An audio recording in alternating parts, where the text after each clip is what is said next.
데일리부터 볼게요. 자, 은총이가 어제 그 미용실에서 염색했다라고 했어요. 그러면 너네가 아마 이걸 내신에서 서술형을 만났든 동사를 이렇게 잡게 되겠죠. 근데 문제가 생겨요. 문맥을 좀 볼게. 은총이가 어제 미용실에 가서 염색을 했단 말이지. 그러면 우리가 상식적으로 생각했을 때 은총이가 당연히 미용실에 가서 자기가 직접 자기 머리를 염색했을 리는 없겠죠. 그죠? 그래서 이거를 보고 너네가 힌트를 얻으라고 제가 저 장소 힌트를 읽어준 거예요. 그럼 기본적으로 봤을 때 은총이는 염색을 직접 헤어 디자이너에게 요구해서 염색이 된 거겠지. 그래서 이렇게 보셔야 돼요.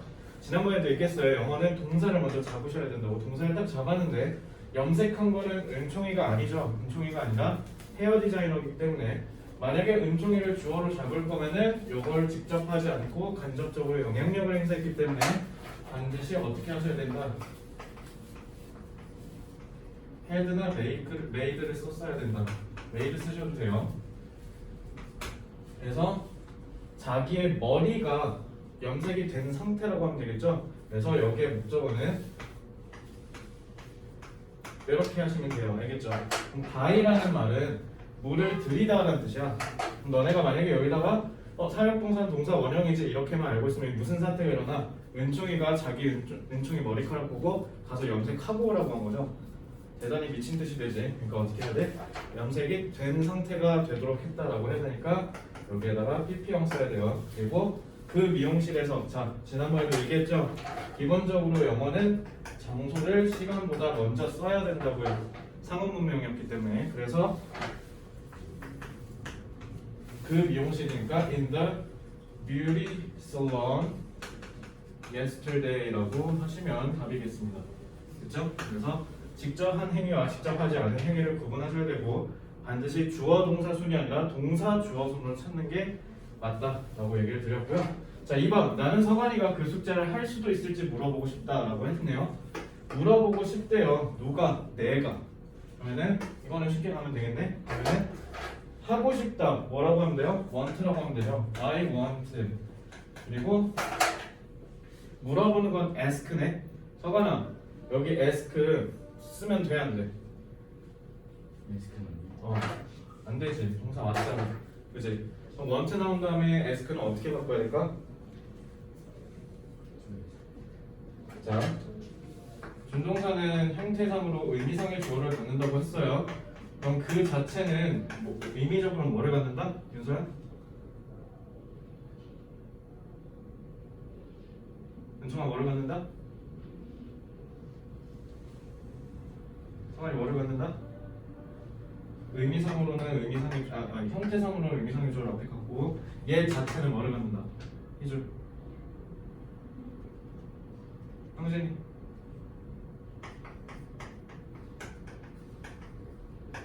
다시 한번 얘기할게요. 영어에서는 시간을 나타내는 게 실제가 아니라 시간을 나타내는 거는 준동사라고 얘기했어. 알겠지? 원하면 나 서관이한테 물어보고 싶다라고 할 때 물어보는 건 당연히 원하는 거 뒤에 나와야 되지. 미래지향적이죠. 그러니까 뭐라고 했어야 돼요? 이렇게 했어야죠. 그래서 I wanna ask 그 다음에 서관이한테 물어본대요. That he 란 다음에 이거 쓰면 되죠. 이거 쓰는데 대신 뭐라 해놨어요? 할 수도라고 했네. 그럼 can 써야 돼? could 써야 돼? 그죠? could 써야 되죠. 왜? 가능성을 되게 내려봤죠. 서관아 이거 좀 해볼 수도 있어? 이렇게 내가 되게 낮게 물어본 거니까 서관아 이거 그냥 해볼래? 하면 can 하시면 돼요.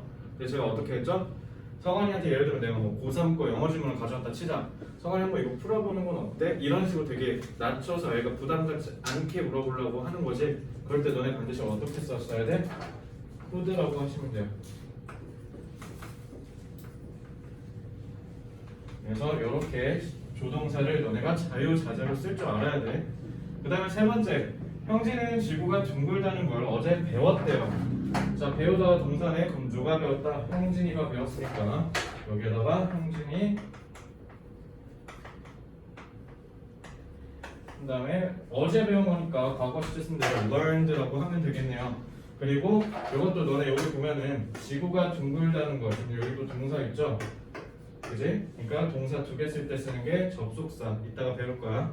그래서 learned that 이라고 한 다음에 the earth 한 다음에 형진아 여기다가 is 썼어 was 썼어? is 썼어? 왜 was 썼어? was 써야 되는 거 아니야? 과거잖아. 여기다 was 써야 되는 거 아니야? 그러면 어떻게 생각해? 너 배웠지 이렇게 시제 일치시켜야 된다고. 주절과 종속절은 시제를 일치시켜야 된다. 그렇게 배웠어 안 배웠어? 기억이 안 나요? 자 그렇게 하라고 했습니까 희주야? 하지 말라 했죠. 문법에 예외는 절대 없어요. 저기다가 니네가 was라고 해버리면 그러면 성화는 무슨 뜻이라고 그랬어? 이제는 지구가 안 둥글다는 거죠? 지금 오늘 네모나고 이렇다는 거냐? 그러니까 여기다가는 뭐라고 했어야 돼? 이게 현재란 뜻이 전혀 없다고 그랬지. 시제는 절대로 시간을 나타내는 게 아니야. 내가 지난번에도 얘기했죠. 동사 원형이잖아 이거. 그러면은 is 쓰면은 그죠? 동사 원형이 갖는 시간 정보는 시작부터 끝 맨날이라고 얘기했었어요. 그죠? 그러니까 맨날 지구는 둥그니까 당연히 is라고 해야 되는 거 아시겠죠? 그래서 이렇게 꼭 기억을 하시기 바랍니다. 자, 다음 4번부터 볼게요. 만약 희주가 이 숙제를 한다면 내가 도와줄 텐데 라는 말은 그러면 가슴 아프지만 무슨 말이에요? 희주는 이 숙제를 안 하고 있다는 거죠. 그래서 뭐 청춘 드라마 같은 거 생각하면 되겠네. 희주 좋아하는 남자애가 이렇게 희주 뭔가 공부하는 거 같은 거 도와줘야지 했는데 알고 보니까 희주가 그 숙제를 안 하고 있어요. 그죠? 그래서 기본적으로 이거 뭐야? 희주를 도와주겠다는 거야? 그거가? 도와주겠다는 게 아니죠. 그러니까 여기 will 쓰면 안 되지. 왜? 도와줄 텐데라는 건 도와주고 싶은데 못 도와주는 거잖아. 그래서 아쉬움을 나타내는 거고 소망을 나타내는 거네. 기본적으로 희주를 도와주는 세상은 내 눈에 보이지 않는 거네요. 그죠? 그럼 과거 시제 써야 되고 일어날 수 없기 때문에 사실이 아니겠죠? 그러니까 조동사를 써야겠네. 이게 바로 그 유명한 가정법이죠. 그래서 만약에 희주가 이 숙제를 한다면 희주 그래서 두가 아니라 did라고 해요. 왜? 안 보이는 세상이니까. 만약에 희주가 이 숙제를 한다면 this homework 그러면은 I will이 아니라 I would라고 해야 된다라고 했죠. help her라고 하시면 되겠습니다. 그렇죠? 이렇게 영작 숙제 그 뭐야 수업 되게 오랜만이니까 재밌다. 너는 뭔 개소리인가 싶겠지만 자. 나는 윤서가 숙제를 더 열심히 하도록 어제 조언했대. 이거 잘 보세요. 이거 틀린 사람 혹시 있다면 잘 보세요. 자 일단은 조언은 누가 했냐면 내가 했죠. 그죠? 잘 봐. 이거 이렇게 하는 게 일단 정석이죠. 일단 정석대로 해볼게요. 왜냐면 지금 여기 동사 있죠. 이것도 마찬가지 보면은 윤서가 숙제를 더 열심히 하도록이라는 것도 열심히 하다가 지금 동사지. 동사 두 개 나올 때는요 접속사 쓴다고 생각하시면 돼요. 쉽게 얘기하면 이해됐죠? 그럼 이렇게 하는 거죠. 나는 조언했어. 뭐라고 조언했냐면 윤서가 should 마땅히 숙제를 do homework 더 열심히니까 hard에다가 er 붙이면 되겠죠. 이렇게 쓰는 게 정석이에요. 근데 이거 봐봐. 접속사를 쓰면 너무 귀찮은 게 주어 동사를 쓰는데 그와 동시에 조동사가 없었다면 이 동사에 심지어 뭐 했어야 돼? 시제랑 수도 일치시켰어야 되죠. 그지? 얼마나 번거로워. 그지? 그러니까 접속사를 안 쓰고 어떻게 하면 사용할까? 그게 바로 너네 준동사의 활용이야. 준동사를 활용해보자는 거지. 너네가 얘기하는 그 문장의 오형식 할 때 그 오형식 있죠? 그게 바로 이렇게 활용해서 축약시키는 겁니다. 그럼 생각해 볼게요. 어드바이스가 조언하더란 말이지. 어드바이스는 조언을 해요. 그럼 조언한 내용이 있을 거 아니야. 형진이가 미대를 가고 싶다 해서 미술 오늘부터 열심히 연습해야 돼 라고 했다 치자. 형진이가 형진아 너 이제 앞으로 미술 공부 열심히 해야 돼 라고 얘기를 했으면 이게 조언하는 거죠. 그럼 형진이가 미술 공부 열심히 하기 시작하는 건 내 조언을 듣기 전이야 당연히 듣고 나서야. 당연히 듣고 나서죠. 그러면은 어때요? 이 두 사건이 서로 선후 관계가 명확하죠. 그러면은 조언을 하는 입장에서는 형진아 이거는 같이 일어나야 돼? 뒤에 일어나야 돼? 뒤에 일어나야 되죠. 그럼 이거 입장에서 봤을 때 얘는 미래네요. 미래 정보 갖고 있는 준동사 누구라고요?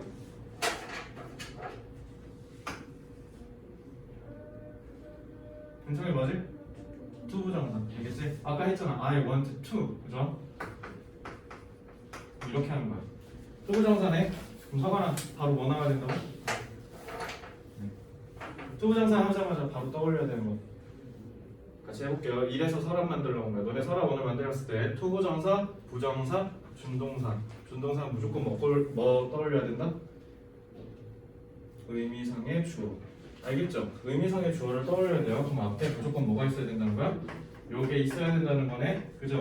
그럼 요렇게 하는 거야.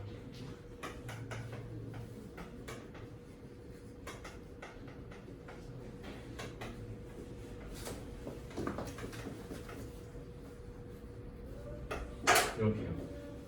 그럼 보세요. 투부정사는 항상 어떻게 하라고? 의미상의 주어를 찾으라고. 이게 바로 뭐야? 이렇게. 이게 우형식이야. 왜 중요한지 알겠고 왜 빡하면 시험 문제 나온지 알겠지? 혁명이잖아. 물론 내가 지금 홈워크를 줄여서 그런데 이거 안 줄였어도 더 짧죠? 훨씬 더 짧아지고 얼마나 편하냐면 투부정사를 포함한 준동사는 뭐 안 해도 돼? 주어가 뭐든 간에 얘 형태 안 바꿔도 되지. 그래서 이름이 부정사라고 그랬잖아. 형태에 따라서 정해진 게 없어서. 그러니까 쉽게 얘기하면 개꿀이라는 거죠. 그죠? 그래서 이거를 이렇게 쓰는 겁니다. 그래서 이렇게 하면 만점짜리 뭐 이것도 만점입니다. 그래서 두 개 다 맞는데 현대 영어에서는 당연히 이걸 더 많이 쓰겠죠? 이렇게 감각적으로 이해하시면 됩니다. 자, 6번은요 오늘 해야 될 내용이 들어가 있기 때문에 이거는 맨 마지막에 볼게요. 자, 그럼 오늘 수업할 때는 어디냐면 의존이라는 파트예요. 그래서 교과서를 기준으로 보시면 교과서 다 꺼내보실까요? 7쪽이었나? 꺼내봤어.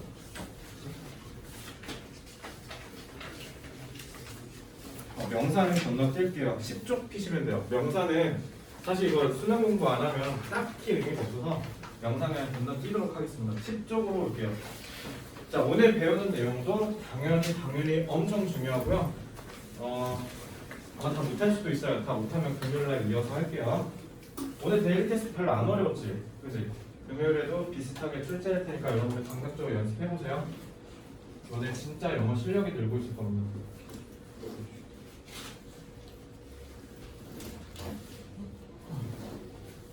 당신이 이제 몸도 괜찮아? 대신 진짜 죽는다. 엄마가 때려요 발. 뭐라고? 엄마가 팔 때려요. 팔을 때리는 거? 깨물리는 거 아니에요? 아, 어머니 접종하셨지? 네. 이게 오히려 어릴수록 아프대요. 백신이 이게 면역력이 세가지고 이게 더 면역 반응이 더 세게 일어나거든요. 40, 50대 분들은 맞았을 때 괜찮은데 라고 하시는 분들이 많은 이유가 뭐 그렇다고는 하더라고요. 저도 진짜 2차 맞고 진짜 지옥 갔다 오는 줄 알았습니다. 내 인생의 첫 경험이었어. 그러니까 2차를 딱 맞고 바로 출근했을 거 아니야. 나도 저녁 10시가 됐는데 갑자기 열이 미친 듯이 올라. 근데 되게 신기한 게 보통 몸살 감기 걸리면 기침하고 막 가래 나오고 콧물 나오고 하면서 몸살 걸리잖아. 태어나서 이런 몸살 처음 걸려봤어. 기침, 콧물, 가래가 없는 몸살이야.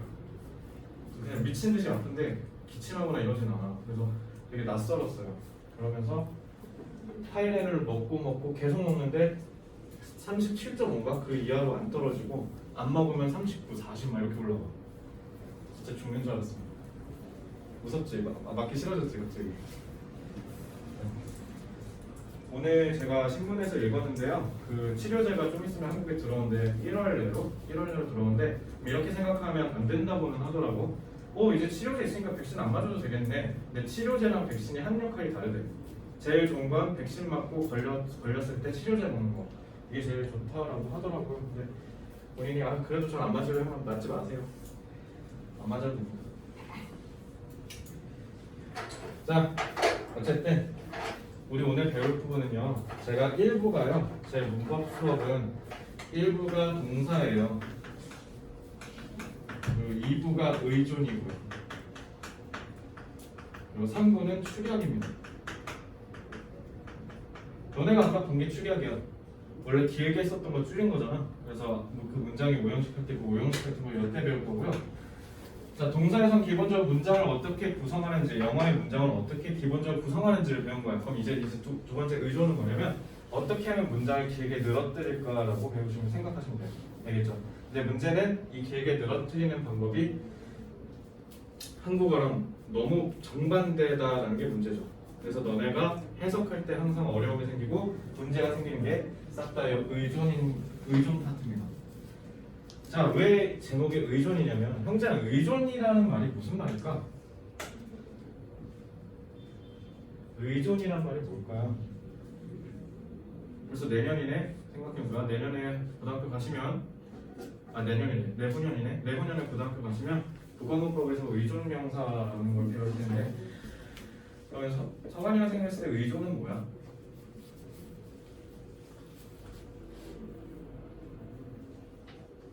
뭔지는 알잖아, 그지?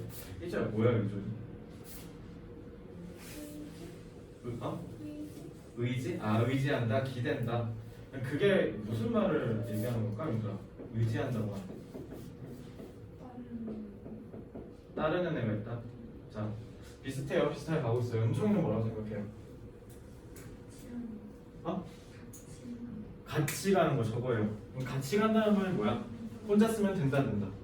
안 된다. 의존을 하려면 지금 희주가 얘기한 대로 기대야 될 거 아니야? 기댈 데가 있어야 기댈 거 아니야?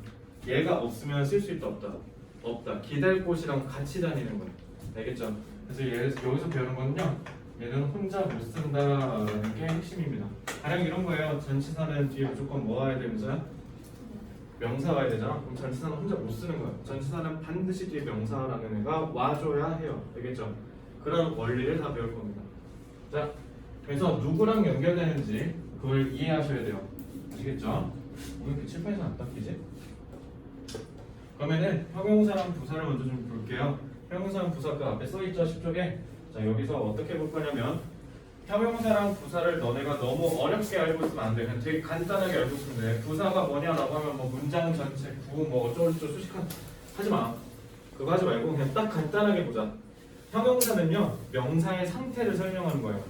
형용사는 명사가 어떤 놈인지 설명하는 거고요. 부사는요 동사가 어떤 놈인지 설명하는 거예요. 왜냐면 부사가 영어 이름이 adverb야. 이거 뭐냐면 너 동사 앞으로 가 이 얘기야. 동사랑 같이 짝해 이런 얘기야. 애초에 뜻 자체가. 그러니까 부사는요 그냥 동사 꾸며준다고 생각하세요. 아시겠죠? 그래서 요거 두 개를 서로 다르다라고 보시면 돼요. 그래서 형용사랑 부사 이렇게 각각 필기하시면 되겠습니다.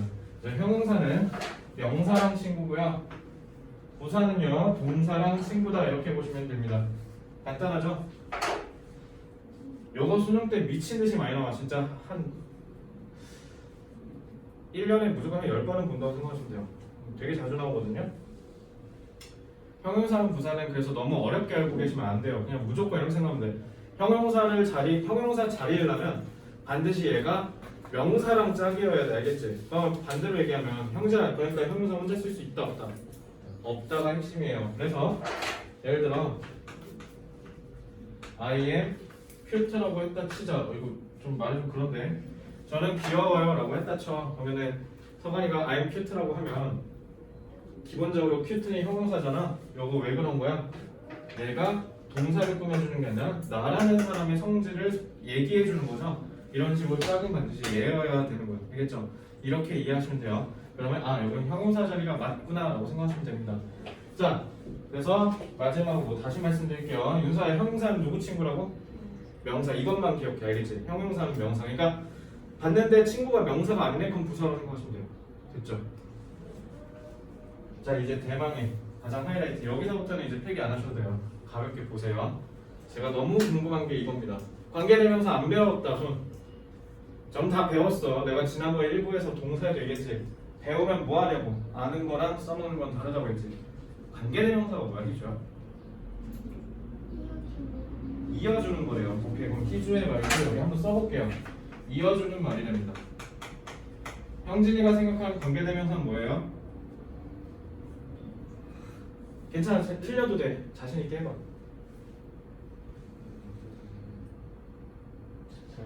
잘 모르겠대요. 형진이는 잘 모르겠대요. 근데 배운 적 있죠? 네. 좋아. 서관이는 이제 잘 모르겠어요. 금지. 이미 써먹었어. 서관이는 앞에 있는 거를 앞에 있는 말을 꾸며준다고?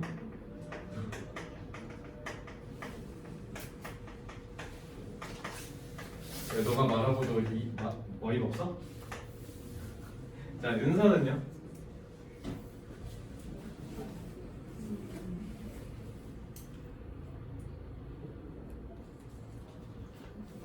괜찮아, 자신 있게 해봐. 너가 알고 있는 그대로 얘기하면 돼. 틀려도 돼.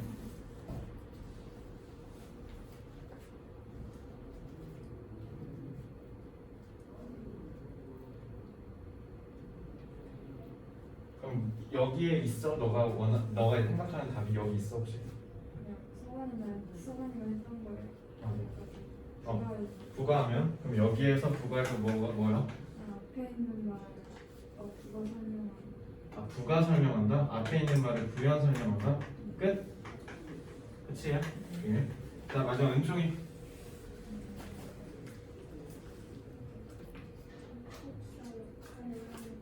접속사 역할을 하는 말? 끝? 접속사 플러스 형용사. 오케이. 근데 다행히 아무도 불완전 완전 이거 얘기 안 하네. 그거 얘기하려고 했다 전. 사실 하려고 했는데 그냥 까먹었다. 있어요? 아니야? 자, 오케이. 그건 됐어. 뭐. 일단은요. 이렇게 얘기하면 알긴 아는데 애매하게 하는 거죠. 그죠? 뭔지는 알겠었는데 설명하려니까 막상 잘 안 돼요. 이런 느낌인 거고요. 그리고 이렇게 얘기하신 분 정답입니다. 이게 정답이에요. 이렇게 알고 계셔야 돼요. 근데 이제 이렇게 알고 있으면요. 틀린 말은 아니거든. 근데 현실에 실제로 못 써먹어. 왜냐면 접속사, 형용사 이렇게 복잡하게 알고 있으면 일단 접속사인지 알아야 되고 그다음에 얘가 형용사인지까지 알아야 돼요. 그럼 단계가 3단계죠. 접속사인지 알아야 되고 형용사인지 알아야 돼서 그리고 나서 관계대명사를 추론할 수 있겠지. 이러고 있으면 수능 때 오래 걸려요. 그죠? 자, 그래서 엄밀하게 얘기하면요. 서관이랑 윤서가 정답입니다. 이거는요. 관계대명사라고 하면 너네가 관계라는 말은 잘 안 보고 대명사라는 말에 꽂히는 애들 많아. 그래서 뒤에가 완전하다 불완전하다 이런 얘기를 먼저 꺼내는 친구들이 많아요. 특히 내가 지금 관계대명사만 물어봤으니까 그러지 관계대명사와 관계부사를 설명하시오라고 하면 너네 빼박 완전 불완전 들어갈 거야. 그랬지 않았을까? 그랬을 가능성 높지. 자, 어쨌든 관계대명사라고 하면요 앞에 있는 말 꾸며준다고 하면 돼요. 정답입니다. 그래서 형용사도 맞아요. 그럼 두 번째 물어볼게요. 관계부사는 뭐야? 관계부사는 뭐야? 자, 여기 또 모르겠대요. 희준은요? 써먹었어. 마지막에 마지막일 거야? 윤서는요?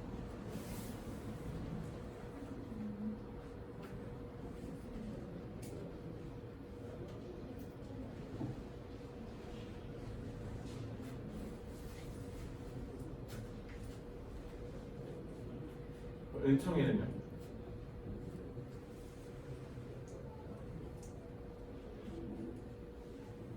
형진이는?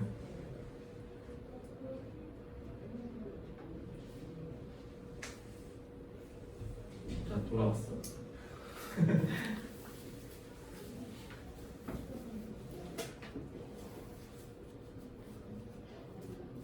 대답을 잘 못하겠죠. 근데 분명 배웠잖아. 그럼 뭐라고 해야 될지도 알걸? 근데 말문이 안 트이는 거 뭐냐면 일단 너네 머릿속에 관계사가 다 어떻게 되냐면 다 해부돼 있고 찢어져 있어. 관계대명사 저 멀리가 있고 주격 관계대명사, 목적격 관계대명사 심지어 같은 애들인데 다 찢어져 있을 거야. 소유격도 저기가 있고 관계대명사 저 멀리 있고 그래서 전치사 플러스 관계대명사 얘는 또 뭐지? 복합관계사 막다 흩날려 있죠. 이걸 정리해서 얘기를 해야 되는데 정리를 못 하겠는 거지. 그죠? 이러니까 실전에서 못 써먹는 거야. 관계 부사든 관계 대명사든 똑같아. 뭐라고 하면 돼? 앞에 있는 말 꾸며주는 거야. 그럼 이제 너네가 멘붕이 오기 시작해. 관계 부사가 그렇고 뭐지? 이러고 있을 거예요. 그죠? 자, 오늘 저랑 다시 리셋하겠습니다. 관계사는요. 다시 한번 말씀드릴게요. 너네 이 공부의 센스거든. 공부 나중에 다른 과목 공부할 때 잘 보세요. 관계사라는 말이 있고 그 관계사라는 개념 아래 관계 대명사와 관계 부사로 나뉘는 거 아니겠습니까? 그러면요, 여러분들이 공부할 때 가져야 될 센스는요, 상위 개념에서 파생된 하위 개념은 당연히 상위 개념에 갖고 있는 그 내용을 갖고 있어야 되지 않을까? 너네 이거 동사에서 배우고 생각해봐. 준동사라고 해서 세 개로 찢어졌죠. 동명사, 분사, 부정사. 얘네 다 뭐 갖는다고? 의미상의 주어를 갖고 그 자체는 시간 정보 갖는다는 건 다 공통점이었죠. 그래서 하나로 묶어서 준동사였던 거잖아. 관계사도 마찬가지야. 관계 대명사랑 관계 부사로 나눈 거는 그냥 뭐에 따라 나눈 거냐면 형태에 따라 구분한 것 뿐이지 의미상으로는 똑같아요. 관계사가 뭐라고 했어요? 선행사를 수식하는 말이라고 했지. 그럼 관계 대명사든 관계 부사든 무조건 뭐라고 알고 계셔야 되냐면 선행사를 꾸며주는 말이라고 알고 계셔야 돼요. 아시겠죠? 부사든 형용사든 구분하는 거 의미가 없다고. 그냥 형태상으로만 구분한 거야. 그래서 문법 문제에서는 자주 나와요. 근데 너네가 독해할 때는 되게 단순하게 알고 있어야 돼요. 알겠죠? 왜 그런지 한국어로 한번 기억을 해볼게. 그래서 결론, 너네 독해할 때는요 반드시 앞에 명사가 있는지 확인하셔야 돼요. 이해됐죠? 자, 그럼 한국어로 다시 볼게.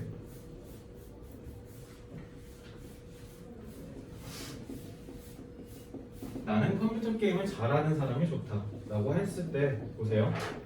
컴퓨터 게임을 잘하는이라는 이 말이 어때요? 뒤에는 사람을 꾸며주고 있죠. 그죠? 그래서 얘도 우리나라 말에서는 명사라고 합니다. 그죠? 그래서 여기 니은으로 끝내서 뒤에 있는 걸 꾸며주죠. 그래서 영어에서는 이걸 관계절이라고 해요. 근데 한국어에서는 뭐라고 얘기하냐면요, 관형절이라고 합니다. 둘 다 관이네? 그죠? 너네 이렇게 생각하면 돼. 관으로 시작하는 싹 다 명사 꾸며주는 거야. 진짜 다 그래. 예외가 없어. 관으로 시작하면 싹 다 명사 꾸며줘. 자, 그래서 이렇게 하는 거고, 요거도 잘 보시면 영어를 잘 하는이라는 애가 뒤에 있는 사람을 꾸며주네요. 그죠? 그래서 요거를 한국어에서는 관형절, 영어에서는 관계절이라고 합니다. 그럼 이것도 잘 봐봐. 영어를 잘 하다라는 애가 여기에 꼽사리 껴서 들어가서 사람 꾸며주는 거지. 잘 하다는 동사잖아. 영어는 목적어고요. 윤서야, 뭐가 없어? 주어가 없네? 불완전하네. 우리나라 말도 이런 거야. 너네가 왜 불완전 완전 그거 했냐면 우리나라 말도 보세요. 이거 불완전하잖아요. 사람이 영어를 잘한다라고 해야 되는 거잖아. 사람이 없죠. 왜? 그거 얘 꾸며주고 있으니까. 그래서 중복할 필요가 없기 때문에 그런 거죠. 이해됐죠? 원리 똑같아. 개념 똑같아. 우리도 불완전하잖아. 그치? 근데 문제는 뭐냐면 우리는 꾸며주는 대상 앞에 쓰죠. 근데 얘는 어때? 이렇게 써요. 이거 왜 그런 줄 알아? 니네 서관이가 한국에서 김석완이지 미국 가면 뭐라 그래요? 서관킴이라고 하죠. 이거 생각 가치관이 다른 거야. 우리나라 사람을 포함한 동아시아 사람들은요 배경을 중시해요. 그래서 집단이 더 우선시되고 조직이 우선시되는 문화고요. 근데 서양 애들은 뭐가 더 우선시되냐면 집단, 배경 이런 거 안 중요하고 개개에 있는 독립된 하나하나가 더 중요하다고 보는 거야. 그래서 우리는 성씨를 먼저 쓰는데 쟤네는 이름을 먼저 쓰는 이유가 거기에 있고요. 그리고 특히 코로나 시대 때 이 가치관이 명확하게 드러나죠. 미국에서는요 뭐 때문에 난리냐면 하도 사람들이 백신을 안 맞아. 그러니까 너네 어린애들이 아니라 꼭 맞아야 되는 할머니분들 있잖아. 어르신들. 그분들은 위험할 수 있으니까 맞는 게 옳다고 생각하자 우리는. 근데 그분들은 안 맞아 일부러. 왜 그러냐면 왜 국가가 나서서 이래라 저래라 하냐라는 개념이 되게 강해요. 걔네는 내가 알아서 할게. 내 인생이잖아. 그런 가치관을 되게 중시하기 때문에 그런 거고, 반대로 우리나라에서는 사람들이 이렇게 다 모여있을 때 백신 안 맞으면 어떻게 해요? 제가 걸려서 옮길 수도 있죠. 그러니까 남한테 민폐를 끼칠 수도 있고, 기본적으로 조직이 그리고 집단이 굴러가려면은 우리가 집단을 위해서 노력을 해야 돼라는 개념이 강하게 박혀 있거든요. 그죠? 그렇기 때문에 너네가 좀 있으면 고등학교 가면 쌤이 다녔던 고등학교랑 좀 많이 달라질 거야. 쌤이 다녔던 고등학교는 너네 지금 중학교랑 똑같아요. 우리는 반으로 가죠. 1반, 2반, 3반, 4반. 그래서 선생님이 왔다 갔다 했잖아. 근데 너네 좀 있으면 고등학교 가시면 너네는 바뀌어. 대학교랑 똑같아. 그래서 너네가 듣고 싶은 강의를 수강 신청해서 너네가 움직이는 거야. 이게 서양식 마인드야. 내가 독립된 개체가 움직이는 게 당연하다고 보는 거고, 동양은 어때요? 1반, 2반, 3반 이렇게 그룹핑하는 게 중요하다고 생각하는 거야. 그죠? 그래서 어쨌든 너네는 내후년에 서양식의 교육을 받게 될 겁니다. 좀 있으면. 어쨌든 그래요. 자, 그래서 위치가 달라요. 그래서 너네가 어려운 거예요. 이해됐지? 우리나라 말에 이 개념이 없어서요. 그래서 한국어랑 차이는 수식을 받는 명사의 위치가 다르다라는 거에서 여러분들이 시작하시면 되겠습니다. 자, 그래서 여러분들 꼭 아셔야 돼요. 제일 중요한 게 뭐냐면 선행사, 먼저 선자, 단일 행자, 말씀사자예요. 그래서 먼저 온 말이라는 뜻이야. 영어에서도 antecedent라고 하는데요. 이 ante가 앞이라는 뜻이야. 앞. 그래서 앞에 있는 말. 알겠죠? 그래서 너네는 반드시 얘가 관계대명사인지 관계부사인지 확인할 때는 이제 무조건 뭐가 있어야 된다고? 선행사가 있어야 돼요. 편견을 깨셔야 돼요. 무조건 아까 서관이랑 윤서가 설명한 대로 앞에 있는 명사라는 말이 꼭 들어가야 돼요. 관계사를 설명할 때는. 알겠죠? 예외 없이. 자, 그러면은 확장적으로 우리가 공부하기 전에 좀 쉴까? 좀만 쉬었다 할까요? 6시 5분에 시작할게요. 좀만 쉬었다 오게.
서관이랑 형진이 리스닝 채점하고 가세요. 꼭 여기죠.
자, 이제 다시 볼까요? 너희는 요즘 핸드폰 하면 뭐해? 희준은 핸드폰 주고 뭐해? 요즘 인스타에 이제 페이스북 좀 이제 철 많이 지났지? 잘 안 하지? 그지? 성환이는 뭐해? 인스타에?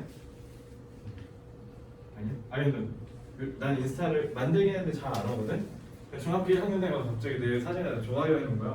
누구지? 하고 왔네. 중일 MR한테 가르쳤던 애가 좋아요 누르고 가더라고요. 아 이게 뜨는구나. 이게 연락처 연동하면 뜨잖아. 깜짝 놀랐어. 자,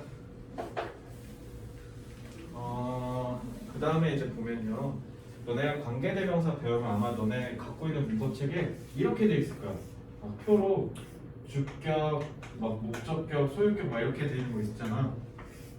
이렇게 하지 마시고요. 너무 어렵잖아. 그러니까 원래 하나로 시작했어. 원래 하나로 시작했다가 점차 발전해 나가는 거야.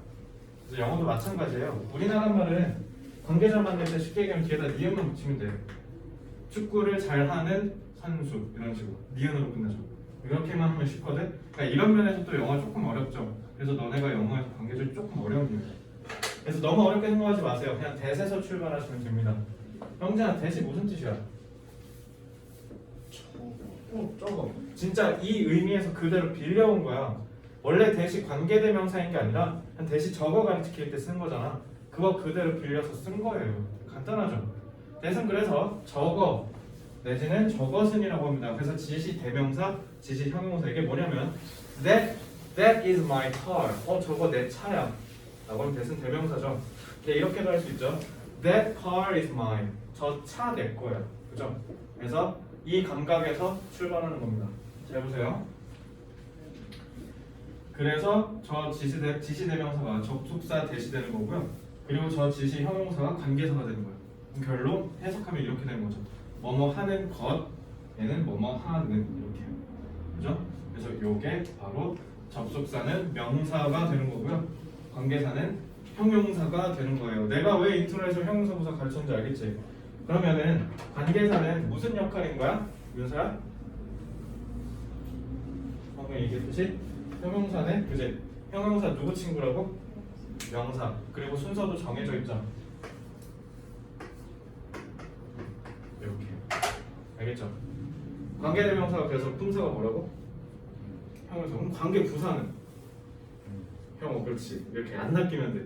관계부사도 형용사고요. 관계대명사도 형용사야. 왜? 선행사를 꾸며주는 말이라며. 형태만 다른 거라고. 윤서 이해됐어? 무조건 명사를 꾸며준다고 하셔야 돼요. 자, 그럼 관계대명사에서 대해서 조금 더 면밀하게 볼게요. 관계대명사를 한국어로 한번 이해해 봅시다.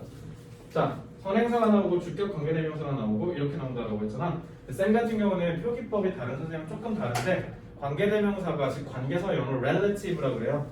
그 R을 따가지고 저는 관계절에 주어면 RS, 관계절에 동사면 RV, 관계절에 목적어면 RO, 관계절에 보면 이렇게 CRC라고 하겠습니다. 이해됐죠? 직관적이죠? 이렇게 이해하시면 돼요. 자, 나는 피아노를 잘 치는 여자가 내 이상형이다. 서관이 이상형 있어요? 뭐가 이상형이야?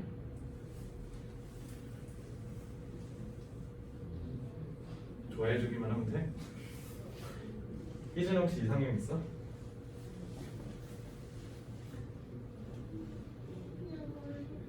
얼굴? 겁나 잘생겨야겠네. 연예인으로 치면 어떤 얼굴을 좋아해?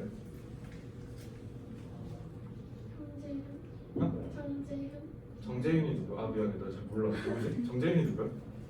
아 공부 좀 해야겠다. 진짜 나 지난번에 중3 TX1 수업 들어왔을 때 너네 투모로우바이 투게더 이렇게 쓴다며. 그래서 누구 좋아하냐? TXT인가? 이렇게 얘기한 거야. TXT가 뭐지? 이러고 있었는데 심지어 난 투모로우바이 투게더잖아. 나 투모로우바이 투모로우인 줄 알고 계속 그렇게 요즘 쌤이 알고 있는 아이돌은요. 제가 군대를 15년에 전역했거든요. 15년. 그래서 레드벨벳에서 끊겼어요. 레드벨벳 이후로 하나도 몰라. 아 조금 아는 게 그 동생이 내 남동생이 친동생이 아이돌 되게 좋아하거든. 그래서 몇 명은 좀 알아. 여자 아이들이라든가 그다음에 저 모모랜드 너무 옛날이고 그 뭐지? 이름 까먹었다. 스테이시 그래. 뭐 이런 그룹 몇 개 알거든요. 근데 보이그룹은 거의 전멸입니다. 거의 몰라요. 보이그룹은 진짜 BTS에서 끊겼어요. 거의 몰라요. 자 어쨌든 그러면 어쨌든 그 이상형이 있다고 하잖아. 여기 보시면 피아노를 잘 치느니 지금 뒤에는 여자라는 명사를 꾸며주죠. 그래서 이것도 잘 보면 피아노를 잘 친다라고 되는데 뭐가 없어요? 여자가 피아노를 잘 친다. 즉 주어가 없죠. 그러니까 이렇게 불완전하다고요. 그래서 이름이 주격인 겁니다. 됐죠? 그리고 선행사 뒤에 목적격이 나오면 그러니까 여기 잘 봐. 너네 주격 관계대명사는 되게 쉬운 게 얘가 지금 RS잖아. 하고 바로 동사 나올 거야. 그래서 되게 쉬워. 그럼 이제 문제는 목적격이야. 목적격은 R 뭐가 나오는데 뒤에 RS랑 RV가 나오잖아. 너네가 이게 자인지 타인지 구분을 못하면 이게 완전한지 불완전한지를 몰라요. 그러니까 이따가 하겠지만 결국 완불, 즉 완전한지 불완전한지를 구분하는 능력은 동사를 자타로 구분할 줄 알아야 돼요. 내가 그래서 자동사, 타동사를 그렇게 강조하는 이유가 별거 없다니까. 다 저것 때문에 그런 거야. 문장을 제대로 읽으려면 자타 구분을 잘 하셔야 돼요. 나는 제가 생각하는 이상형이 참 이해가 안 돼. 이렇게 꾸며주죠. 이것도 보세요. 제가 생각한다 이상형을 이라고 하면 되네. 그러니까 목적어가 없는 거죠. 그래서 이런 식으로 해석하는 게 다 싹 다 관계대명사예요. 알겠죠? 자 그러면 두 번째로 전치사에 대해서 조금 알아볼게요. 전치사는 아까 윤서가 얘기한 대로 뒤에 명사가 와야 돼요. 그죠? 명사가 오면서 전치사는 기본적으로 어떤 역할을 하냐면 I need a book on the shelf. 나 저 책 필요한데 저 책이 근데 선반 위에 있다는 거지. 선반 위에 있는 저 책이 나 필요해라고 하죠. 그래서 기본적으로 명사의 성질을 나타내는 형용사적으로 쓰일 수도 있고요. 이게 제일 많이 쓰이죠. There's a book. 책이 있어. 어디에? In the classroom. 교실 안에. 그래서 교실 안이라는 장소를 나타내네. 그래서 이렇게 부사적으로 쓰일 수 있습니다. 됐죠? 제가 지금 말씀드리는 게 전치사 플러스 관계대명사예요. 자, 관계대명사 바로 뭐 튀어나와야 돼? 무슨 개념? 선행사. 관계부사는? 선행사. 그러면 윤서 전치사 플러스 관계대명사. 뭐라고? 선행사. 불안했지. 안 나시네. 목소리가 약해졌어. 자, 헷갈리면 안 돼. 전치사 플러스 관계대명사 전치사가 앞에를 꼈다고 한들 얘는 어쨌든 관계대명사니까 관계절이겠네. 무조건 뭐 해야 돼? 앞에 있는 선행사 꾸며줘야 돼요. 알겠죠? 그래서 관계라는 말이 나오면 싹 다 뭐라고 해야 된다, 원종아? 선행사. 알겠지? 선행사라고 하시면 돼요.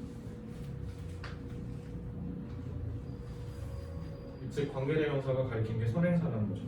그래서 전치사가 꼈잖아요. 그러니까 관계절 내에서 무슨 역할을 한다는 거야? 형용사나 부사 역할을 한다는 거야. 여기 잘 보세요. I know the book. 나 그 책 알아. 그 책이랑 킹덤이지? 이렇게요. I know the book. 그래서 여기 보시면 of 써있는 거 보이죠? 그래서 합쳐져서 뭐 해요? of 위치가 돼서 뒤에 있는 네임 꾸며주죠. 형용사네. 나 그 책 알아. 그 책의 이름이 킹덤이야. 이렇게 합니다. 됐죠? 뭐뭐의라고 알고 있잖아. 그죠? 그 다음에 두 번째 볼게요. I know the classroom. 나 그 교실 알아. 근데 그 교실 안에서 걔 공부 중이야. 이게 내가 이번에 낸 문제죠. I know the classroom in which she is studying. 나 그 교실 알아. 근데 그 교실 안에서 걔 공부 중이야. 이렇게 하시면 돼요. 어때요? 저 지금 어순대로 읽었죠. 너네가 이거를 한국어로 가면은 어떻게 해야 되냐면 얘가 관계절이라는 걸 이해해서 선행사라는 걸 본 다음에 뒤로 갔다가 다시 앞으로 다시 와야 돼요. 왜요? 우린 얘를 먼저 설명하거든. 그치? 이러면 당연히 어떻게 될까? 수능 때 시간이 오래 걸리겠죠. 그리고 수능뿐만 아니라 내가 진짜 맨날 얘기하는데 나중에 너네가 진짜 영어를 잘해야 될 때가 올 거거든. 지금 이 수능 영어, 내신 영어 때문에가 아니라. 왜냐면 한국 대학을 가더라도요. 형제 아무 대학 그냥 아무 데나 가도 상관없어. 기왕지사 좋은 대학 가는 게 제일 중요하지 않겠어요? 내가 지금 매번 얘기하는데 쌤이 92년생이에요. 우리 수능 몇만 받는 줄 알아? 71만 받았어. 엄청 많았죠. 92년생이 전국에 정말 많아요. 근데 너네 지금 06년생이? 네? 07이래? 07년생 정확하게는 모르겠는데요. 일단 올해 수능 몇만 보냐면 43만 반. 너네 이거보다 일단 더 적어. 40만 초반일 거야. 아, 내가 잘못 알고 있나? 그러니까 45만 이하야 어쨌든. 그래서 너네는 무조건 40만 초반일 거거든요. 어때요? 인구가 엄청나게 차이 나죠. 30만이나 차이 나잖아. 그죠? 이게 무슨 말이냐면 우리 때는요 대학을 못 가던 사람들이 존재했어요. 왜냐면 71만보다 적거든요. 대학 정원이 5, 60만인가 정도 돼. 50만, 60만 사이일 거거든요. 근데 어때요? 지금 니네 40만 이하로 떨어졌죠? 그럼 어때요? 대학이 너네보다 나아. 너네는 그냥 가만히 있으면은 지금 요즘 어떤 대학들이 있냐면 소위 말해서 지방에 있는 대학들 있죠? 당연히 사람들이 안 가려고 하겠지. 다 수도권에 있는 대학 가려고 할 거냐? 그러다 보니까 지방에 있는 대학들이 어떻게 하고 있냐면 제발 우리 학교 와주라. 오늘 에어컨 풀어줄게. 이러고 있어. 제발 와주라. 노트북 사줄게. 장학금이야. 돈 내지마 4년 내내 와.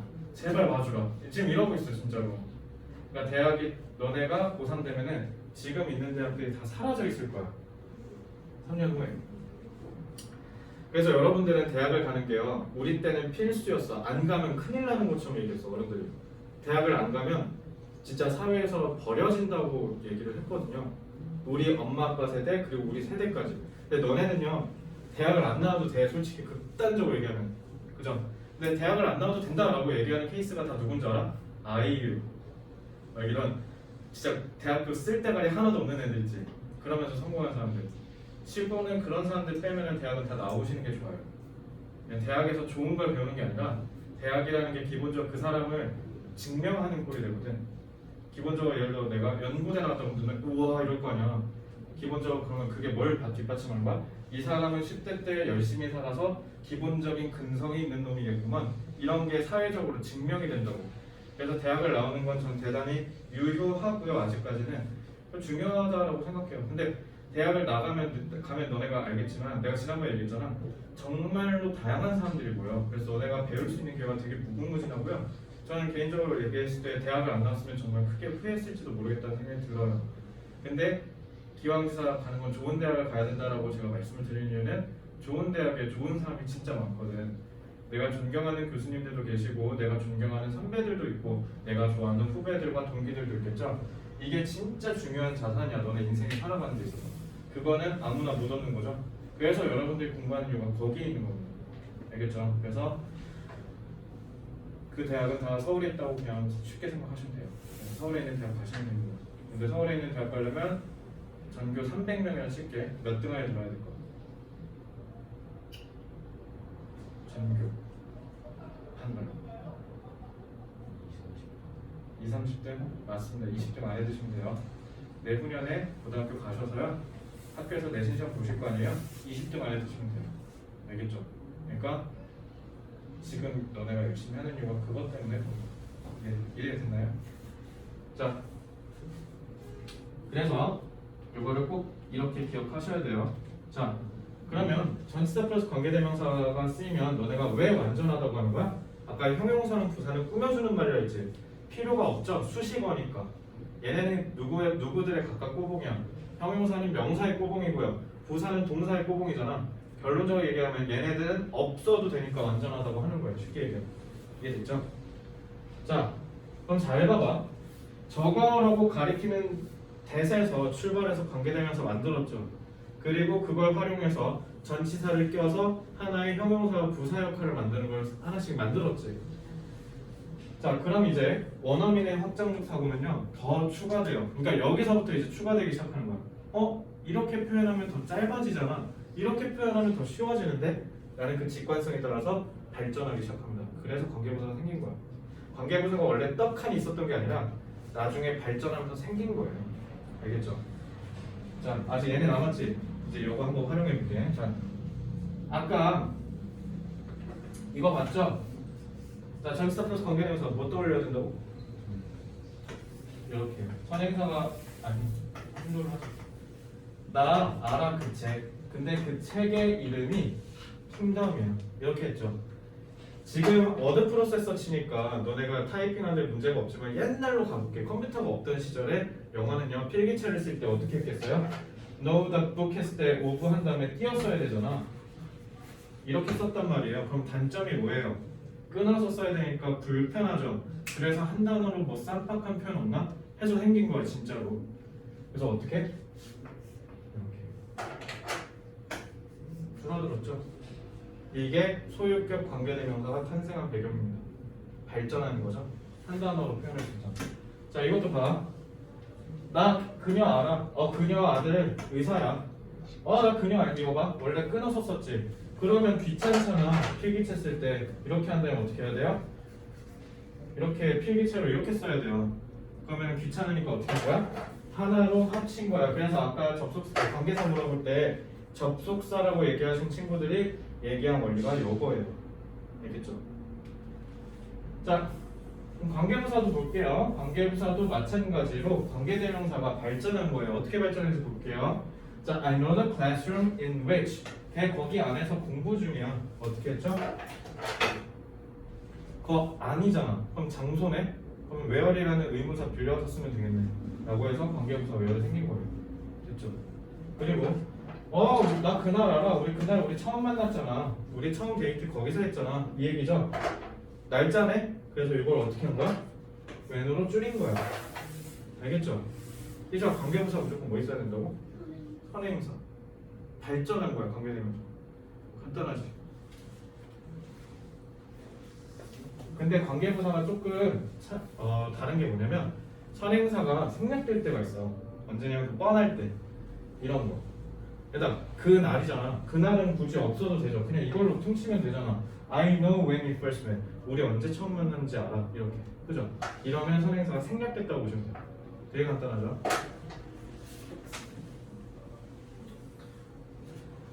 마지막이야. 잘 봐. 대세에서 출발했죠. 대세에서 출발해서 전치사 플러스 관계대명사를 배웠죠. 그죠? 그렇게 해서 두 개 소유격과 관계부사를 배웠죠. 이제 마지막 최종 발전의 끝판왕이 있어.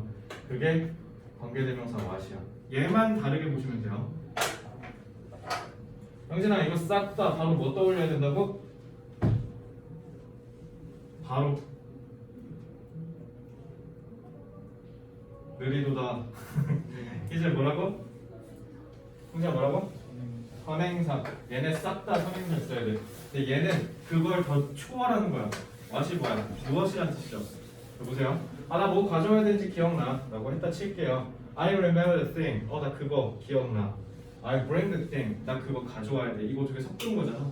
그럼 어떻게 돼요? I remember the thing which I bring. 원어민들이 어떤 변태적인 사고까지 이르냐면 저 싹 다 하나로 합칠 수는 없을까? 이렇게 물어요. 얘는 지금 뭐예요? 선행사죠. 요거는 관계사고요. 이거 하나로 합칠 만한 방법은 없어? 라고 해서 생긴 게 관계대명사 what이에요. 관계대명사 what 되게 특이하죠? 왜요? remember는 타동사겠지? 그러니까 목적어가 있어야 돼서 명사 역할인데 그와 동시에 뭐야? bring도 타동사인데 목적어가 없네? 목적격까지 다 하죠. 이렇게 두 개 다 해먹으면 관계대명사 what이에요. 알겠죠? 자 그럼 관계대명사 what은 서관은 뭐라 하는데? 선행사가 아니라 명사라고 하면 되죠. 왜? 선행사가 명사인데 선행사까지 합친 거잖아. 관계대명사 what은 은총아 뭐라고? 명사. 발전의 끝판왕인 거야. 그럼 이제 니네가 what을 뭐라고 하면 뭐뭐 하는 것이라고 배울 거예요. 그러면 이제 또 무슨 사태가 일어나냐면 또 뒤로 갔다 앞으로 와야 돼 다시. 그러지 마. what이 윤서야 무슨 뜻이야? 무엇이지? 그래서 저는 고3애들한테 어떻게 하라고 하냐면요. 나 기억나. 뭐냐면 내가 가져와야 되는 거 이렇게 하는 거죠. 그럼 어순대로 가죠. 그지? 그래서 what이 관계대명사 what인지 의문사 what인지 의문을 갖지 마. 그냥 다 뭐라고 해? 그냥 무엇이라고 하세요. 알겠죠? 자 마지막입니다. 완전이랑 불완전은 대체 어떻게 판단하는 거죠? 라고 하면요. 완전하고 불완전하다라는 건 결국 둘 중에 하나예요. 아까 관계대명사가 주격이랑 목적격이 있다고 그랬죠? 그럼 주어나 목적어가 없다는 건데 그죠? 주어가 없는 건 쉬워요. 왜? 관계사가 나오고 바로 동사가 나오니 주어가 없다고 너네가 바로 캐치할 수 있거든요. 근데 문제는 얘라고. 관계사가 나오고 동사가 나오면 기회가 없잖아. 그래서 너네가 완전한지 불완전한지 판단하는 건 딱 하나야. 자동사, 타동사만 구분 잘하시면 돼요. 되겠죠? 관계사 끝이에요. 이거 필기해야 되는데 너는 고3이 아니니까 필기하는데 일단 짐 빼지 말고 나중에 정리하는 시간을 딱 아예 차라리 갖고 지금 시간이 조금 제한되니까 다음 거 가르쳐 줄게요. 두 번째로는요, 접속사 일단 건너뛰고 전치사에 대해서 좀 설명해 줄게. 전치사.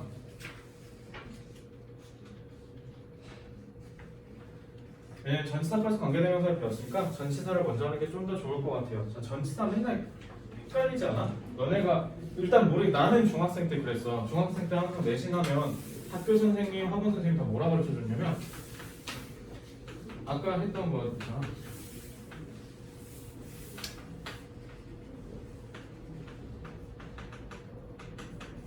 자, 이런 문장이 있다고 하면은요, 꼭 학원이나 학교에서 뭐라고 가르쳐 주냐면, 자, 이거 문법 문제 나올 때 너네 이거 원위치로 바꿀 수 있는 거 알지? 라고 하면서 이렇게 필기하라고 해놓고 그냥 넘어갔어요.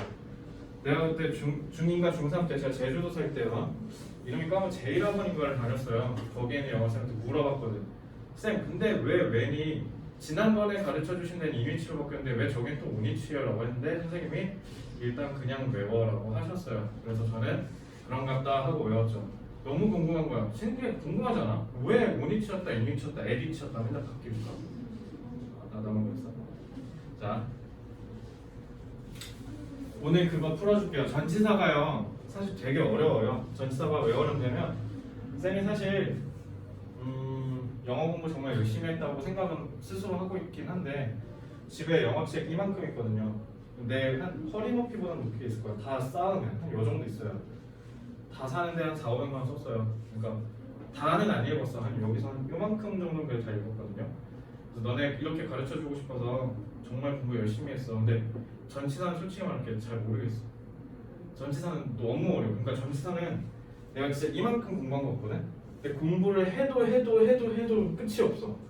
그래서 요즘 잘 안 하는데. 그러니까 전치사가 되게 어렵다고요. 그러니까 우리가 영어 독해가 되게 어려운 이유 중에 하나가 다 뭐냐면 전치사 때문에 그런 건데. 그래서 전치사를 일단 먼저 좀 보면 전치사는요, 앞전자를 썼고요, 그 다음에 둘치자를 썼어요. 그리고 말씀사자예요. 그러니까 이 말은 무슨 말이냐면 앞에 뒀다라는 뜻입니다. 앞에 뒀다라는 말은 그러면 전치사 뒤에는 뭔가가 있다라는 거죠. 그게 바로 여러분들이 아까 얘기했던 명사인 거예요. 알겠죠? 그래서 은중아, 전치사 뒤에는 무조건 뭐 써야 된다고요? 명사를 써야 된다라고 해서 너네가 기본적으로 전치사 뒤에 명사가 나온다는 것만 알고 있는데 사실 하나 더 있어. 너네 아까 내가 선행사라고 했잖아. 전치사도 선행사 있어야 돼요.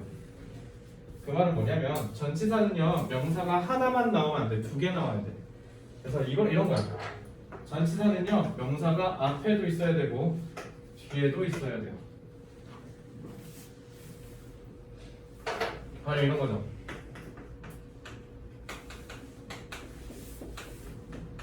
자, in이 뭐냐면 그냥 이런 공간 안에 있다는 뜻이잖아요. in. 그걸 기준으로 해서 나라는 선행사가 the room이라는 데에 있다라는 걸로 쓰이는 거예요. 알겠죠? 그래서 명사 기본적으로 이렇게 두 개가 필요하거든요. 그러면 전치사는요, 제일 중요한 게 감각을 익히셔야 돼요. 전치사가 나왔을 때 내가 어떻게 해석해야 되는지. 그래서 전치사는 기본적으로 좀 어려운 말인데 동사처럼 쓰이거든요. 근데 이렇게 얘기하면 너무 어려우니까 거기 책에 나온 대로 그 다음 장 보면 전치사가 있거든요. 책에 나온 대로 시간을 나타내고 장소를 나타내고 방향을 나타낸다라고 이해를 하시면 됩니다. 자, 그러면 볼게요. 시간이랑 공간이랑 방향이 어떤 거냐? 기본적으로 우리는 1차원, 2차원, 3차원은 눈에 보이죠? 혹시 4차원 보이시는 분 있어요? 저 4차원 인지할 수 있어요. 없죠? 4차원은 어떤 거냐면 그냥 내가 이렇게 걷고 있는데 갑자기 눈 떴는데 제주도공 이래야 돼. 그러니까 우리가 알 수 없는 차원이야. 있을 수는 있겠지. 그거 만약에 너네가 찾아내시면 노벨상 그냥 다 니네 거야. 알겠지? 찾을 수가 없겠죠. 규명할 수가 없어요. 우리가 안 보이잖아요. 그래서 너네 쟤는 정말 알 수 없는 애야 라고 할 때 우리가 4차원이다 라고 하는 이유가 거기 있는 거예요. 알겠죠? 자, 그래서 기본적으로 시공간은요, 차원에 따라서 총 3개로 볼 수 있어요. 1차원이라는 건 너네 그 함수 배웠죠? 함수 배우시면 직선좌표, 평면좌표 배울 때 이게 1차원이야. X축 하나만 있을 때. 2차원은 뭐예요? Y축까지 써서 2개가 있을 때. 그래서 너네가 제일 많이 배운 방정식과 함수가 2차 함수일 겁니다. 자, 그러면 3차는 뭐야? 축이 3개일 때예요. 그래서 입체 평면을, 입체 도형을 만들 때 쓰겠죠? 그래서 이런 게 차원이라고 생각하시면 돼요. 자, 그러면 잘 보세요. 제가 오후 4시 26분에 태어났어요. 그러면 이렇게 쓰면 되죠. I was born at 4:26 p.m. 이라고 얘기를 합니다. 왜 대체 여기서 at을 쓸까라고 한다면요. 일단 기본적으로 1차원을 나타내는 건 at, 2차원을 나타내는 건 on, 3차원을 나타내는 게 in이에요. 잘 보세요. 시계를 기준으로 볼게요. 시계는 기본적으로 자정 12시부터 그 다음날 12시까지가 하루겠죠. 그럼 4시 26분이라는 건 시계를 기준으로 봤을 때 몇쯤 되지? 침으로만 보면 하나의 선 중에서 점이네요. 그리고 1차원이죠. 선이니까 하나의 선 1차원이라서 S인 겁니다. 그렇죠? 그리고 제가 12월 16일에 태어났어요. 이렇게 쓰겠죠. 그러면 왜 대체 날짜는 오늘 쓸까라고 한다면요. 자, 하루는 그날 12시, 새벽 12시부터 그 다음날 12시가 될 때까지가 하루죠. 그럼 12월 16일이라는 하루는 하나의 평면 도형을 이루네. 그래서 온인 거예요. 됐죠? 자, 그럼 마지막. 저는 1992년에 태어났습니다. I was born in 1992라고 하겠죠. 그럼 얘는 왜 인이냐? 하루가 동그라미지. 그럼 하루, 이틀, 3일, 4일, 5일 만나서 이렇게 쭉 하나로 합쳐지면 어때요? 하나의 원기둥 생기죠. 입체 도형이네. 그래서 인 쓰는 거예요. 됐죠? 그래서 왜 아까 그거 온이 치였어?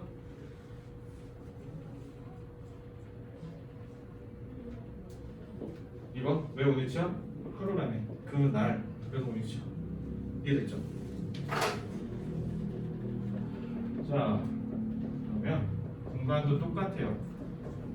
우리 렉스카 학원 앞에서 만나라고 하면 보통 어때? at RXK English라고 하죠. 왜?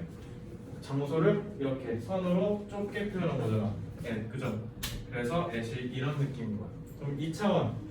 내가 이 의자 위에 앉으면 어때요? 내 엉덩이랑 표면과 의자, 아니 그 책상의 표면이 서로 맞닿죠. 2차원끼리 맞는 거네. 그래서 I sat on the chair, I sat on the desk라고 하는 거야.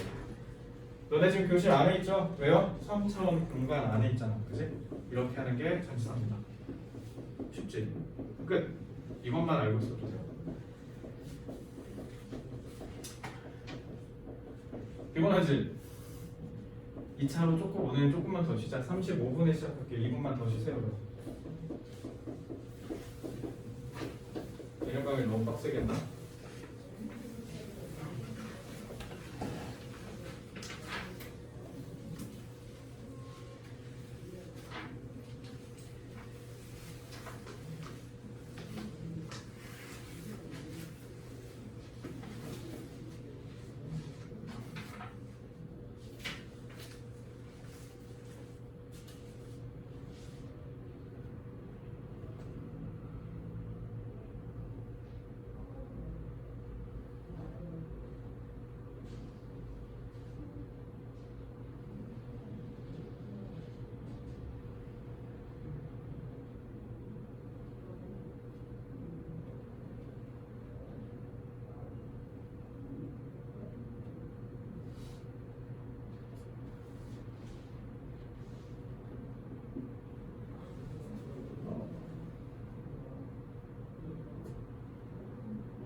자 얘들아 이제 마무리하고 집에 가자. 시간 좀 더 드렸어요. 오늘 되게 피곤해 보인다 너네. 학교 갔어? 학교 갔구나. 그 요즘 격주마다 가고 안 가고 아직도 해요? 아직 하고 있어?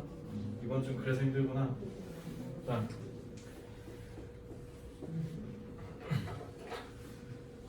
전치사 좀만 더 보고 집에 갈게요. 자 일단은 너네 그 중학교 문법책에 이런 거 본 적 있을 거야. 자 형식을 삼형식으로 바꾼다. 이게 무슨 말이에요? 사형식이 요거잖아. 요거를 이렇게 바꾼다는 거야. 쉽게 얘기하면. 보자. 근데 개인적으로 이거 왜 하는지 모르겠어요. 이거보다 이게 편하잖아. 그치? 명사 두 개 연달아 쓰는 게 더 빠르잖아. 그지? 구태여 이런 바보 같은 짓 하지 마세요. 나중에 혹여나. 자 그럼 너네가 배울 때 이렇게 배웠을 거야. 전치사를 쓸 때 총 세 가지가 있다. 그래서 to, for, of 해가지고 각각의 동사 다 외운 적이 있을 거예요. 그죠? 그거 지금 해보라고 하면 기억나는 사람. 희주 to에 뭐 있었어?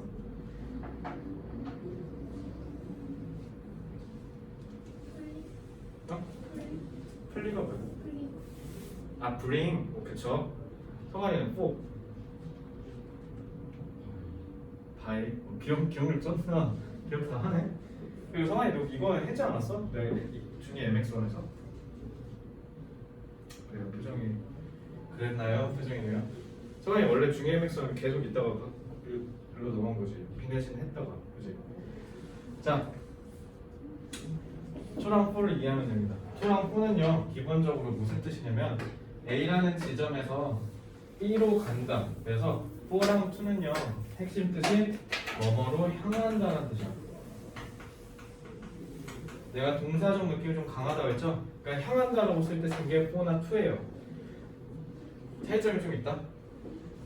그래서 포랑 투랑 기본적으로 어떤 뜻이냐면 내가 은총이한테라고 하면 은총이로 가는 건 맞아.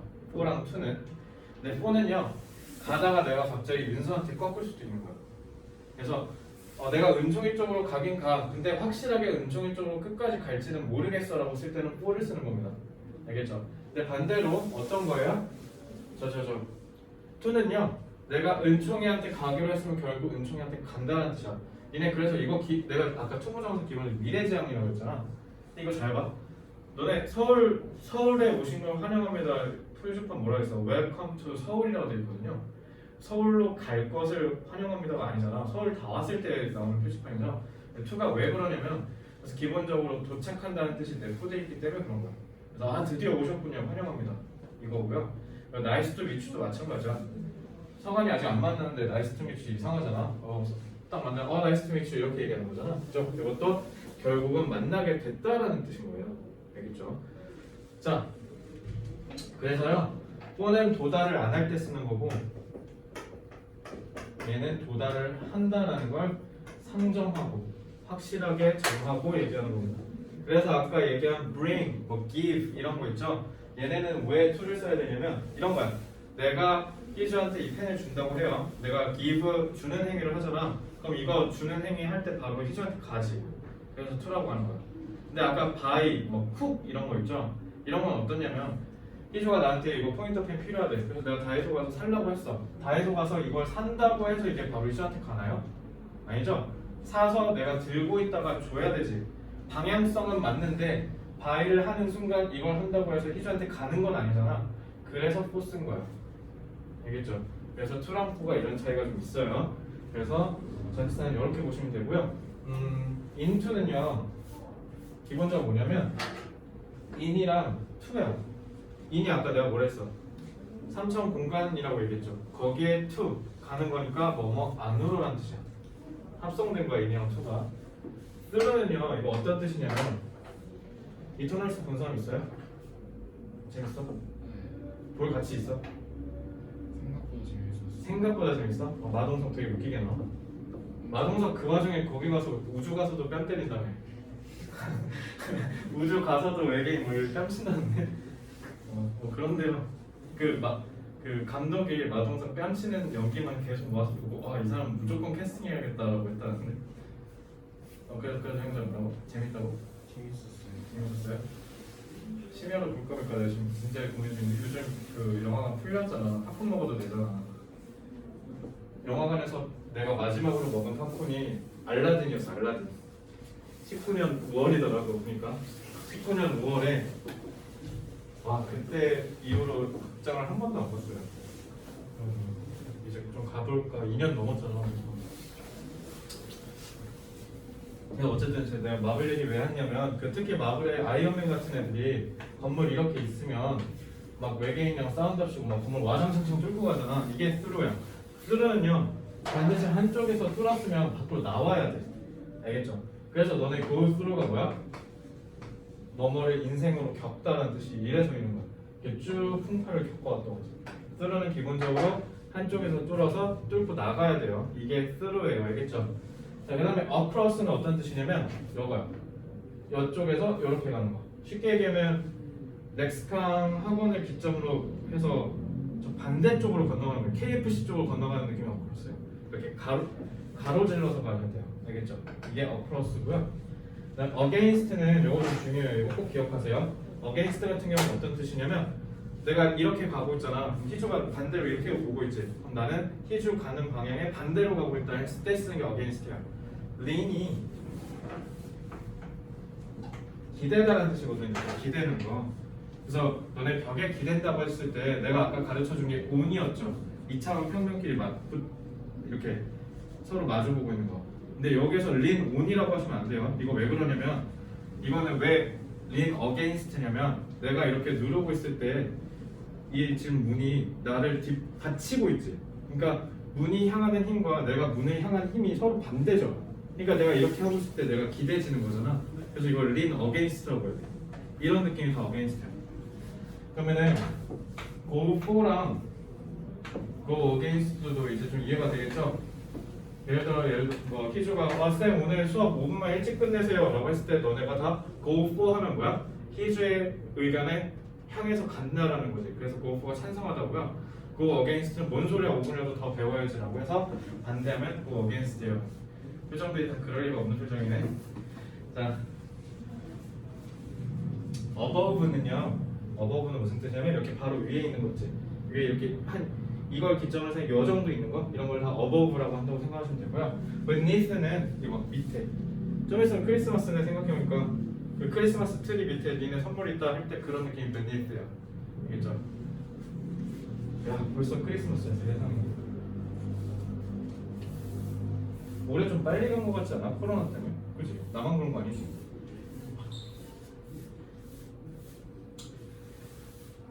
근데 나 그거 좀 소름이겠다. 나중에 니네가 갑자기 인스타 DM으로 예를 들어 막 희주도 그렇고 은총이도 그렇고 윤서도 그렇고 서관이도 그렇고 형진이도 그렇고 갑자기 쌤 저 대학 갔어 이런 거 진짜 좀 세게 하면 개소름 돋을 것 같아. 너네 지금 이 풋풋한 모습 보다가 예를 들어 내가 뭐 어디로 다른 데를 갔다거나 아니면 내가 영영 이제 더 이상 중3, 고1, 고1 안 맞는다 고3만 하고 있다 그럼 너네가 고3 되기 전까지 못 볼 거 아니야? 진짜 소름 돋을 것 같아 진심으로. 소름 돋을 테니까 연락하세요. 네. 저 원래 그런 거거든요. 제가 고3 강의를 좋아하는 이유가 딱 두 개인데 첫째는 뭐냐면 그 대학을 가야 돼서 온 거잖아. 그러니까 애들이 되게 파이팅이 넘쳐. 그러니까 나는 고3 애들 보고 되게 많이 배우거든. 왜냐면 나도 솔직히 지치고 힘들면 좀 쉴 때도 있잖아. 근데 나는 그러니까 쉽게 얘기하면요 6년째 고3인 거예요. 6년 내내 고3 애들이랑 같이 있으면 나도 공부해야 되거든. 너네 영어 지문 보면 알겠지만 영어 강사는 공부 안 하고 가만히 있으면 도태돼, 버려져. 계속 어려워지거든. 그래가지고 공부를 계속 해야 돼. 그래가지고 왜냐면 이제 고3 애들이 열심히 하는데 내가 이렇게 대충 하면 그거 니네 눈에 다 보이거든. 저 강사는 수업 연구를 잘 안 하네? 그거 니네가 더 잘 알아, 오히려.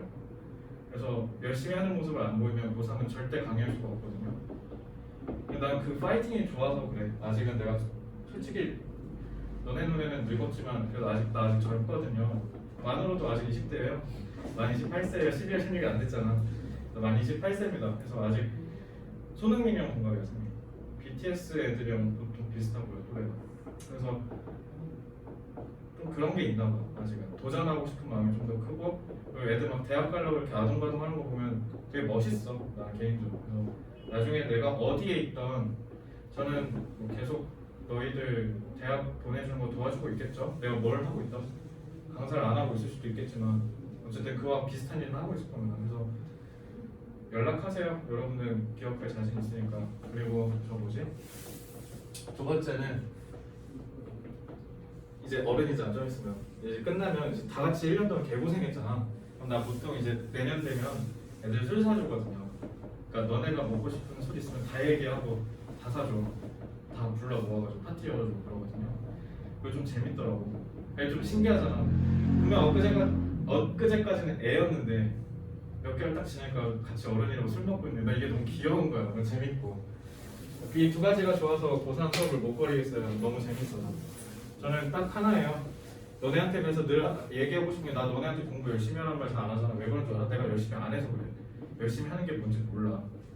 그래서 내가 죄책감에 시달려서 너네한테 열심히 하라는 말은 못하겠는데 나중에 20대 되시면요 공부하지 마세요. 재밌는 거 한번 찾아봐. 너네가 막 가슴 뛰게 하는 거 있지? 뭔가 한번 찾아보세요. 그냥 막 20대 보내지 말고.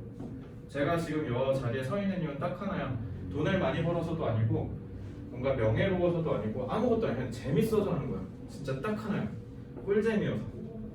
나는 저 뭐야 너네 내가 4,500만 원 해가지고 책 산 거 있잖아. 이거 재밌어서 산 거야. 변태 같아 보이겠지만 시험 공부가 아니잖아. 나 시험 공부 극혐해. 시험 공부 정말 싫어해요. 앞으로 2번 다시 시험 공부할 생각은 없습니다. 근데 이런 거야. 공부에 속박에서 자유로워지면 나 그냥 막 이런 그냥 이런 거야. 그냥 오랜만에 한국사 심심한데 한번 쳐볼까 하고 그냥 저 시험 치러 가봤어요. 내년 수능도 한번 쳐볼 생각이에요. 궁금해서. 이렇게 자유롭게 살 수 있었던 밑바탕에는 좋아하는 걸 찾으려고 부단히 노력했기 때문이지 않을까? 나 아직도 기억나. 2016년 8월 23일에 제가 첫 수업했거든요. 딱 5년 넘었어 이제. 2016년 8월 23일에 내가 첫 수업할 때 진짜 강의력 개판이었어. 정말 형편없었어. 근데 내가 이거 분필 잡고 여기다 뭘 쓰는데 너무 행복한 거야 진짜. 그때 그 감정을 뭐라고 얘기해야 될지 모르겠는데 막 되게 가슴이 벅찼어. 막 너네가 이렇게 날 쳐다보고 내가 수업을 하는데 오 하면서 쳐다보는데 그게 너무 행복한 거야. 근데 그것 때문에 여기까지 온 거예요. 앞으로도 그렇게 살 거고요. 그래서 수능이 끝나면 나한테 난 한 게 없다고 생각하거든. 고맙대. 그때 진짜 날아갈 것 같아요. 선생님 수업 덕분에 영어가 많이 늘었어요. 저는 그냥 사실 이 한마디면 됩니다. 그래서 저 돈 때문에 이 일을 한 것도 아니에요. 심지어 고3 수능 망하고 재수해야 되는 애들 내가 공짜로 가르치는 애들도 많아. 나도 돈 안 받을게. 그냥 원래 보통 3번 수업하면 50만 원, 60만 원 이렇게 받거든. 너 그냥 30만 내. 내가 모든 과목 싹 다 해줄게 해서 전 과목 다 가르치는 애들도 있어. 그래서 전 진짜 이거 딱 하나입니다. 너네 그게 너무 재밌어서 나중에 너네도 재밌는 일 한번 찾아봐. 그게 만약 저도 쌤처럼 가르치는 일 하고 싶어요 하면 전화 주세요. 아시겠죠? 자, 좀 깼네. 집에 갈 때 되니까. 자, 이제 3분만 좀 정리하고 갈게요. 비욘드는 어떤 느낌이냐면 이렇게 어떤 선이 있으면 이걸 이렇게 쭉 넘어가는 게 비욘드. 뭐뭐를 넘어간다. 이렇게 생각하시면 되고요. 그래서 방향은 이 정도만 알면 돼. 수능에 딱 이 정도만 나오거든요. 그리고 너네 수능뿐만 아니라 중학교, 고등학교 내신 영어도 딱 이 정도까지 해서 선에서 해결할 수 있다고 보시면 되고 이런 거야. 나머지는 다 합성이야. 온, 투 이러면 당연히 뭐겠어. 온이 내가 2차원 평면이라 했지? 그 2차원 평면을 향한다는 뜻이야. 그래서 아까 나 너무 피곤해. 그래서 나 좀 여기 책상에 좀 앉아야겠다 할 때 온투 쓰는 거야. 알겠지? 이렇게 하면 돼요. 그래서 또 너네 upon도 있지. upon. once upon a time 할 때 이 upon. 이것도 말 그대로 up 위잖아. 여기 바로 위에 있다는 뜻이야. up이랑 on 합성된 거예요. 알겠죠? 이런 식으로 다 합성해서 이해하시면 돼요. 이 정도만 너네가 직관적으로 이해하면 돼. 알겠지? 자, 그럼 요거 빨리 설명해주고 끝낼게요. about 같은 경우요. about만 할까? 어차피 up이랑 for는 너네 잘 못 보니까 about만 딱 해줄게. about 지금 이제 이해하면 신세계일 거야. 윤서가 아는 about은 뭐 있어요? 당연히. 서건아 이거 하나만 있는 거 아니잖아. 또 뭐도 있어. 야, 대략. 이쪽 또 아는 거 있어요? 이게 다죠. 혹시 형제 또 있어? 은총이는? 둘도 또 있어? 추가적으로? 이렇게 하지. 그래서 너네가 이걸 뭐라고 해? 다의어라고 하죠. 다 외워야 한다. 너네 단어 외울 때 제일 짜증나는 게 다 외워야 되는 거 아니야? 그지? 사실요 하나의 핵심도 있어서 파생된 거야. 모든 단어가 다 외워. 알겠지? 잘 봐. about은요 이렇게 하시면 안 돼요. 어떻게 하시면 되냐면 여기저기에라는 뜻이에요. 그래서 이런 거야. 혹시 가출해본 경험 있는 사람? 가출해본 사람 없어요? 너네 가출하면 이렇게 써야 돼. 친구한테 I went about a town. 나는 마을에 대해서 갔다? 말이 안 되지, 그지? 너네가 영어가 고달픈 이유가 이런 게 해석이 잘 안 되는 거야. 영어는요 도시 여기저기를 배회했다는 뜻이야. 가출해서. 왜 그런 뜻이냐? about은 기본적으로 이렇게 동그라미가 있다 치면요 열로 녹았다가 열로 녹았다 열로 어떤 규칙성 없이 이렇게 막 남발하는 거. 이게 about이야. 알겠지? 그래서 나는 마을 여기저기를 돌아다녔다는 뜻이에요. 알겠죠? 그럼 이게 왜 대략이라는 뜻이냐면 예를 들어 딱 100이라는 숫자가 있어. 근데 내가 정확히 100인지는 모르겠어. 아마 대략 100 정도 되어라는 건 101일 수도 있고 99일 수도 있고 98일 수도 있고 102일 수도 있죠. 100을 기준해서 여기저기죠. 그래서 어바웃이 대략이에요. 그럼 뭐뭐에 대하여라는 뜻은 왜 생긴 거냐면 예를 들어 희주가 이제 나중에 대학생이 됐어. 그럼 당연히 너네가 하셔야 되는 것 중에 하나는 소개팅이에요. 꼭 한번 해보세요. 아시겠죠? 소개팅을 하는데 예를 들어 소개를 해준 친구한테 물어볼 거 아니야. 희주가 걔는 어떤 애야? 그 남자에 대해서 좀 더 알려줘라고 했을 때 그냥 하나만 알고 싶어 희주야? 다 알고 싶지. 너가 얘기했던 거 얼굴은 어때? 잘생겼어? 키는 어때? 어디 살아? 과는 어디야? 이런 거 다 물어봐야 되죠. 그래서 about이야. 그래서 tell me about him 하면 뭐야? 걔에 대해서 요목조목 다 알려달라는 거야. 너네 이 감각 꼭 알고 있어야 돼. 미국 애들은 이 감각이 있어요. 알겠죠? 근데 뭐뭐에 대하여라는 뜻 중에 전치사가 하나 더 있어. 그게 on이야. 아까 on 내가 여기 위에 딱 달라붙는 거 있지? 하나에 대해서 얘기할 땐 on 쓰셔야 돼요. 알겠죠? 그래서 뭐뭐에 대하여라는 게 이것도 알려줘, 이것도 알려줘, 저것도 알려줘, 이것도 알려줘 라는 뜻이에요. 알겠어요? about은요 그래서 꼭 이것저것 여기저기에라고 기억하세요. 그래서 너네가 문맥에 맞춰서 확장하시면 됩니다. 다이어 이렇게 외우는 거야. 알겠지? 나중에 어떻게 외우는지 또 추가적으로 알려줄게요. 집에 갈까? 자, 고생 많았고 숙제만 얘기해주고 집에 가자. 자, 캔버스 오늘 보니까 되게 잘하더라. 캔버스 한 번만 더 훈련해보시고요. 데일리 테스트는 따로 안 낼게요. 대신 연습은 꼭 해주시기 바랍니다. 그리고 나서 의존 개념 오늘 한 거 조금 좀 복습하시고요. 어떤 내용인지 기억 안 나면 인강 들으시면 되겠죠. 인강 오늘 올려줄게요. 그리고 이거 좀 해보세요. 13번부터 20번. 그래서 6번부터 20번을 싹 다 한 번에 설명하겠습니다. 자, 반드시 해석하실 때 동사 꼭 찾으세요. 알겠죠? 자, 고생 많았습니다. 금요일에 뵐게요.